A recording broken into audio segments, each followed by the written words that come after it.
Hello दोस्तों, कैसा सभी लोग। आप सभी को आपका अपना चैनल IND मैथ रिजल्ट्स में आपका स्वागत है और मेरा नाम नीतीश चौधरी है। हम लोग बोट एंड स्ट्रीम का सवाल देख रहे थे। हम लोग कॉन्सेप्ट पढ़ चुके हैं पहला, दूसरा, तीसरा क्लास में। आपको अगर ये सवाल समझ में नहीं आएगा तो आप लोग जाइएगा, पहला क्लास पहले देखिए, दूसरा क्लास देखिएगा, तीसरा क्लास देखिएगा और फिर इस क्लास पे आइएगा। आपको हम विश्वास दिलाते हैं आपको समझ में जरूर आएगा। चलिए हम लोग सवाल देखते हैं। और ये दोनों सवाल सीजीएल के मेंस का पूछा गया सवाल है और आप 10 सेकेंड के अंदर भी बना सकते हैं। सवाल क्या कहता है? सवाल कहता है एक व्यक्ति अधो प्रवाह में 15 किलोमीटर प्रति घंटा की गति से तथा ऊर्ध्व प्रवाह में 9 किलोमीटर प्रति घंटा की गति से नाव चलाता है। स्थिर जल में नाव की गति क्या? स्थिर जल में नाव की गति क्या?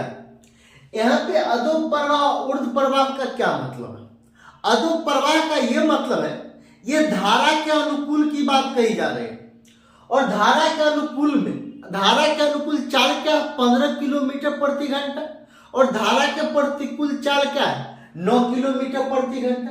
ये धारा के प्रतिकूल क्या है? 9 किलोमीटर प्रति घंटा। यहां से अप स्ट्रीम और डाउन स्ट्रीम हमको पता चल गया।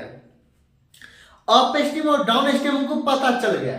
हमसे पूछता है स्थिर जल में नाव की गति क्या है? स्थिर जल में नाव की गति बराबर हम लोग फॉर्मूला पढ़ चुके हैं, डाउन स्ट्रीम जोड़ अप स्ट्रीम बटा 2, डाउन स्ट्रीम जोड़ अप स्ट्रीम बटा 2। तो देखिए एक व्यक्ति अधो प्रवाह में 15 किलोमीटर प्रति घंटा की गति से नाव चलाता है, मतलब डाउन स्ट्रीम बराबर 15 किलोमीटर प्रति घंटा, 15 किलोमीटर प्रति घंटा तथा ऊर्ध्व प्रवाह में 9 किलोमीटर प्रति घंटा की गति से नाव चलाता है, मतलब अप स्ट्रीम मतलब यू बराबर क्या? 9 किलोमीटर प्रति घंटा, 9 किलोमीटर प्रति घंटा गति से नाव चलाता है। स्थिर जल में नाव की गति क्या? स्थिर जल में नाव की गति निकालने का हम लोग फॉर्मूला पढ़ चुके हैं, डाउन स्ट्रीम जोड़ अप स्ट्रीम बटा 2। तो यहाँ पे स्थिर जल में नाव की गति क्या हो जाएगा? स्थिर जल में नाव की गति बराबर फॉर्मूला क्या होता है? डाउन स्ट्रीम जोड़ अप स्ट्रीम। ये डाउन स्ट्रीम कितना? ये डाउन स्ट्रीम कितना है? 15, तो ये 15। अप स्ट्रीम कितना है? 9, ये बटा 2। ये 15 और 9 कितना होता है? 24। तो 24 बटा 2 कितना होता है? 24 बटा 2 मतलब 12 किलोमीटर प्रति घंटा। यही आंसर। अगला सवाल क्या कहता है? अगला सवाल कहता है एक नाव पानी में धारा के विपरीत दिशा में 3 घंटा में 75 किलोमीटर और धारा के अनुकूल 1.5 घंटा में 60 किलोमीटर जाती है। शांत जल में नाव की चाल क्या है? शांत जल में नाव की चाल क्या है? और नाव की चाल हमसे पूछ रहा है, मतलब नाव की चाल बराबर फॉर्मूला होता है डी जोड़ यू, मतलब डाउन स्ट्रीम जोड़ अप स्ट्रीम बटा 2। तो यहां से हम लोग डाउन स्ट्रीम और अप स्ट्रीम हम लोग निकालेंगे। तो डाउन स्ट्रीम क्या हो जाए? यह कहता है नाव धारा, एक नाव पानी में धारा के विपरीत दिशा में इसका क्या मतलब? अप स्ट्रीम मतलब चाल बराबर यहाँ पे क्या हो जाएगा? चाल बराबर क्या हो जाएगा? चाल बराबर हो जाएगा दूरी है 75 किलोमीटर और टाइम कितना है? 3 घंटा। ये 75 किलोमीटर और टाइम दे दिया 3 घंटा, मतलब क्या? 25 किलोमीटर प्रति घंटा। 25 किलोमीटर प्रति घंटा, ये 25 किलोमीटर प्रति घंटा। और इसको हम लोग अप स्ट्रीम बोल सकते हैं। और अप स्ट्रीम को हम लोग क्या बोलते हैं? यू। अप स्ट्रीम को हम लोग क्या बोलते हैं? आगे क्या कहता है? और धारा के अनुकूल 1.5 घंटा में 60 किलोमीटर जाती है। यहाँ पे चाल क्या हो जाएगा? यहाँ पे चाल क्या हो जाएगा?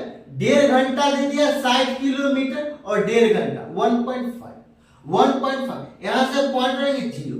यहाँ 15 चौका 40, 15 चौका 60, 15 चौका 60, ये 4 और 0 40 किलोमीटर प्रति घंटा हो जाएगा। ये 40 किलोमीटर प्रति घंटा हो जाएगा, 40 किलोमीटर प्रति घंटा हो जाएगा। ये क्या है? ये डाउन स्ट्रीम है, ये डाउन स्ट्रीम है। और हमसे सवाल में क्या पूछता है, हमसे सवाल में पूछता है शांत जल में नाव की चाल क्या, और शांत जल में नाव की चाल बराबर हम लोग पहला क्लास में फॉर्मूला पढ़ चुके हैं, डी जोड़ बट्टा 2, डी जोड़ मतलब डाउन स्ट्रीम जोड़ अप स्ट्रीम बट्टा 2।